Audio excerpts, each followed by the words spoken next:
المنتخب العراقي والمنتخب الأردني. سيد عادل النقبي حكم من حكام الصفوة الإماراتيين اللي هيدير أحداث هذا اللقاء، الحكم الدولي واللي هيكون إن شاء الله هو قاضي لأحداث هذا المساء. كاتانيتش وفيتال مواجهة كلاهما ضد الآخر بأمسية نور الروابدة. مجموعة لعيبه بيضمهم الراجل، كله بيجرب. تمشي كره ثانيه ياسين بخيت، شوف الجبهه اليسرى اللي باني عليها منتخب الاردن، كل شغله هنا عن طريق ياسين بخيت، تمشي عن طريق ياسين والكرات العاليه خطيره ممتازه، الحارس يطلع ولكن ترجع الكره ثاني من جديد. تعادل سلبي قائم، لكن تحس ان في خطوره ممكن تاتي. منتخب الاردن عنده افضليه نوعا ما في عمليه الاستحواذ، خصوصا الربع ساعه الاول من عمر هذا الشوط. طبعا كان في اداء وافضليه من خلال 7-8 دقائق اللي فاتوا. بدا منتخب العراق يصل. يلا سعد يمشي على طول الكره ثاني. كاتانيتش التركيز العالي، المهاره هنا. شوف هنا مفيش اوفرلاب خالص، مفيش مسانده، لكن الطرف متاخر قوي. لكن شوف لما طلع عمل خطوره، العرضيه خطيره والحارس تمركز وحش. يمشي ثاني على طول منتخب العراق ثاني، اسود الرافدين بالتسديده، لكن الدفاع القوي. لاعب رقم 9، لكن عاجبني النهارده اداء موسى التعمري بصراحه، اللعيب رقم 10 مع منتخب الاردن، واحد من ابرز اللعيبه في هذا المساء. تمشي على طول الكره ثاني ملعوبه، انطلاقه حلوه جدا على عبد الزهره، على اول لاعب همام طارق هنا، عفوا همام طارق. يمشي على طول الكره همام، محطوطه الكره اقصى اليسار، محاولة تحضير، عاوز بص كم لعيب ضغطه. يا سلام يا سلام يا سلام، ضغط أردني غير طبيعي، ضغط أردني غير طبيعي أي مهاجم للمنتخب العراقي. أمجد عطوان، محاولة تسديدة لكن سهلة للجول كيبر. شوف هنا التحضير على طول تاني، وده عطوان لفة وسط هنا مع دوران مع نور الروابدة، ومعاها فعلا الحكم الدولي الاماراتي عادل النقبي ينهي احداث الشوط الاول. استراحه قصيره ثم لنا عوده من جديد، لقاء المنتخبين العراقي الشقيق ومنتخب الاردن الشقيق. اجمل التحايا، ان شاء الله نلتقي واياكم مع مطلع الشوط الثاني. الى اللقاء.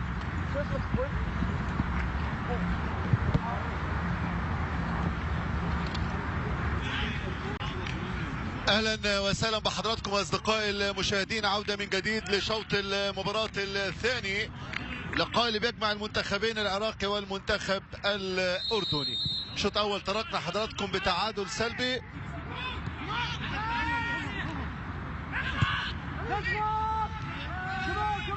لمسه على طول تاني في نص الملعب، ادي اللمسه، عدى خطيره جدا جدا، يعدي يمشي موسى لكن بعيده من موسى. الكرة بتطول منه في الاخير موسى، مدافع الايمن رقم 2. عرضيه ثانيه حلوه خطيره، ولكن الدفاعيه ولد حلوه جدا. في الطيب الثاني منتخب العراق بدا يضغط من الضغط العالي، من التلت العالي، لكن لسه الامور لا زالت ممكنه.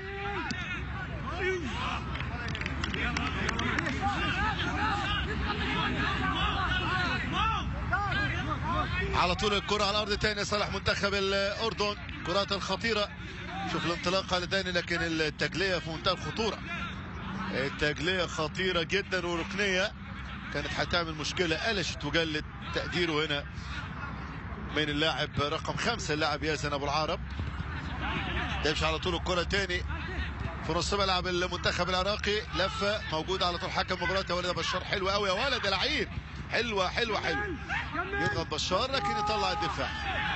ركلة حرة مباشرة، خطأ على طول أمامية خطيرة جدا لكن يطلع الدفاع.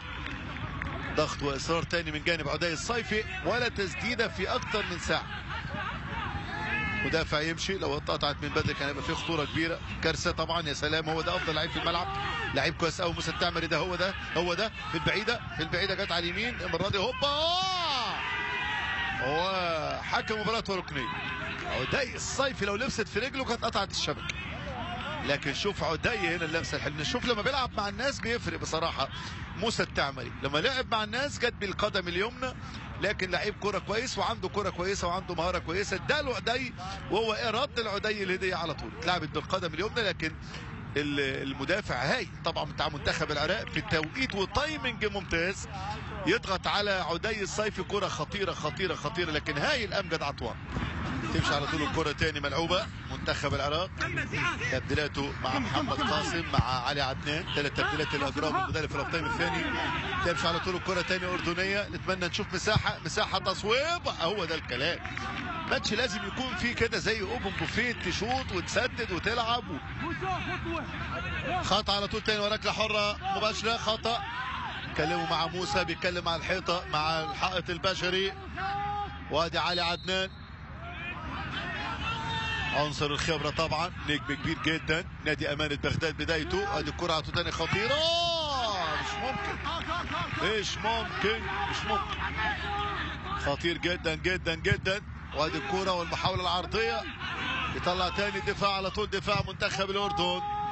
تمشي على طول تاني انطلاقا للأمام، المحاولات الأمامية. روح بقى، روح دوس عليها لفوق يا ولد، لكن وقفت تاني. شوف امام طارق، مهارة العالية جدا. ادي على طول تاني موسى، ابرز لعيب في المباراة من وجهة نظري بصراحة. هو اللي لعب كرة شوية، ما دون ذلك المباراة فنيا معدومة يعني بصراحة، فيهاش جزء فني كويس يعني، كله بدني، كله خبط، كله احتكاك قوي. وادي الكرة هنا وتألق حارس المرمى.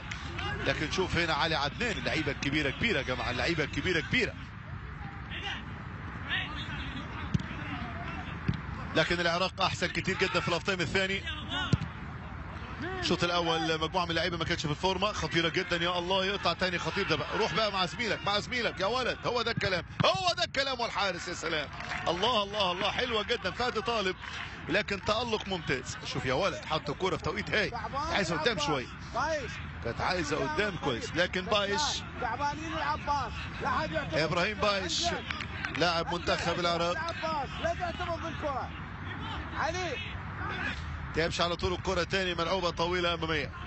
ادي الانطلاقات والمحاولات الخطيرة، ضغط في كل مكان الآن، في كل مكان هناك ضغط بالنسبة لمنتخب الأردن دلوقتي في الدقيقتين. ياسين بخيت بقالك كتير قوي ما ظهرتش يا ولد، تصويبة ياسين البخيت لما يظهر المنتخب الأردني بشكل تاني وبلون تاني وبأداء تاني. لكن كل منتخب أكيد عاوز أكتر يعني فايدة ممكنة من هذا المعسكر، من هذه المباريات الودية. اعتقد الماتش لو لعبوا في ملعب اوسع شويه او اكبر شويه في مساحات، لان في مجموعه من اللعيبه عايزه مساحات خطيره جدا، زي مثلا ياسين بخيت عايز الملاعب بتبقى قانونيه لكن بتبقى فيها مساحه، عاوز ما يكونش في رتابه في الاداء، عايز اكيد يعمل نتيجه كويسه، وعاوز يعمل منتخب قوي مع منتخب اسود الرافدين. العراق دايما في اي بطوله في اي مكان لازم يكون عنده عنوان العراق، عنوان الفرق الكبيره. خطيره جدا، هدف اول ممكن يا ولد، لكن يا فنان هايل الدفاع، يشيل الكوره كويس وتمشي الكوره تاني على طول. امام طارق تمشي على طول الكوره تاني في الناحيه اليسرى. علي عدنان مهاره بقى كبيره جدا، يا سلام. شوف يعملها من خرم ابره بقى، الخبره هنا اللي بقول لك عليه. كرة القدم تعادل السلبي، يمشي على طول الكرة تاني. محمد خليل بن عطية يلعب الكرة على طول تاني طويلة، اللمسة لصالح منتخب يا ولد، تصويبه الحارس ممتاز. هو ده الوحيد، أول شوطة واحدة على الفريم على المرمى. وادي على طول كاتانيتش، زعلان كاتانيتش. شوف هنا